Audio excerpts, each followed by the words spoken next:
सबसे प्राचीन हमारी सभ्यता, सबसे समृद्ध हमारी संस्कृति और सबसे गौरवपूर्ण हमारी गाथा है। यह एक नए भारत की कहानी है जिसने 200 साल की गुलामी को अपने साहस, त्याग, बलिदान, प्रेम और समर्पण से खत्म किया और दुनिया के सामने रख दिया अपना एक मजबूत अस्तित्व। 15 अगस्त 1947 को हम ब्रिटिशर्स की गुलामी से पूरी तरह आजाद हुए। एक स्वतंत्र गणराज्य के रूप में एक नए भारत का जन्म हुआ और आज 2021 में हम अपना 75वां स्वतंत्रता दिवस मना रहे हैं। इन बीते सालों में हमने ये साबित किया है कि भले ही किसी दौर में हम गुलाम रहे हों, पर आज दुनिया की 5वीं बड़ी अर्थव्यवस्था बनने के पीछे हमारी वर्षों की मेहनत और संघर्ष शामिल हैं। साल 1951 में पहली बार आम चुनाव हुए। यूरोप और अमेरिका में जहां वयस्क मताधिकार से महिलाओं को वंचित रखा गया, वहीं नए नए आजाद हिंदुस्तान ने देश के सभी वयस्क लोगों को मताधिकार दिया। इसके अलावा हमने इसी साल एशियन गेम्स का भी प्रतिनिधित्व किया। 1966 में सुंदरता की मिसाल बनी रीता फारिया। पेशे से डॉक्टर रीता फारिया पहली भारतीय और एशियाई महिला हैं जिन्होंने 1966 में मिस वर्ल्ड का खिताब जीता।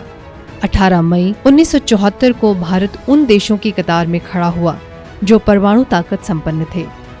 पोखरण के इस मिशन को जिस तरह से भारत ने पूरा किया, उसका अंदाजा किसी को नहीं था। इसी साल भारत की एक और उपलब्धि चिपको आंदोलन थी। वनों के विनाश को रोकने के लिए यह भारतीयों द्वारा किया गया पहला संगठित प्रतिरोध था। 19 अप्रैल 1975 को भारत के लिए ऐतिहासिक दिन था।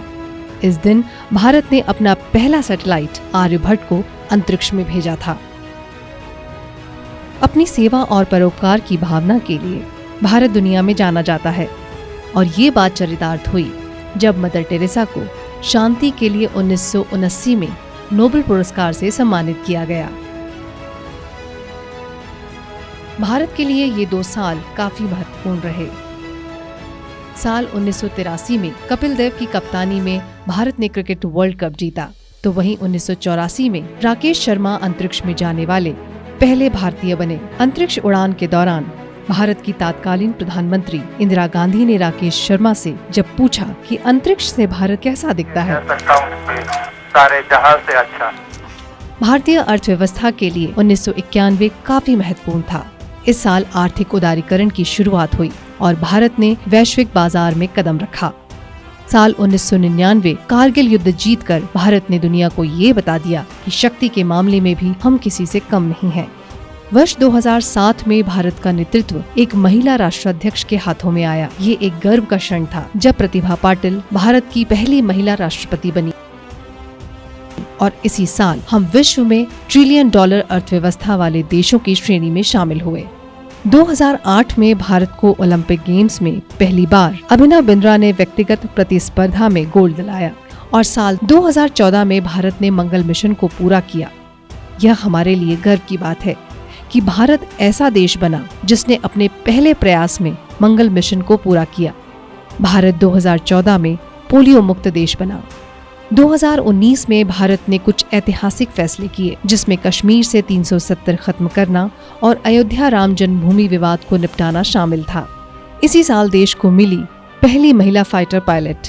फ्लाइट लेफ्टिनेंट भावना मोहना सिंह और अवनी चतुर्वेदी के साथ भारतीय वायुसेना के फाइटर स्ट्रीम के लिए चुने जाने वाली पहली महिला थीं। साल 2020 दुनिया में दबे पांव आया पेंडेमिक कोविड-19 भारत के लिए भी एक मुश्किल दौर लेकर आया, लेकिन इन विपरीत परिस्थितियों का हमने पूरे हौसले के साथ सामना किया और पूरी दुनिया को एकता और सद्भावना का पाठ पढ़ाया। 2021 में आयोजित टोक्यो ओलंपिक में भारतीय खिलाड़ियों ने अपने प्रदर्शन से पूरी दुनिया का ध्यान अपनी ओर आकर्षित किया। हमारे खिलाड़ियों ने ओलंपिक में शानदार प्रदर्शन कर 1 गोल्ड, 2 सिल्वर और 4 ब्रॉन्ज सहित 7 मेडल जीते। –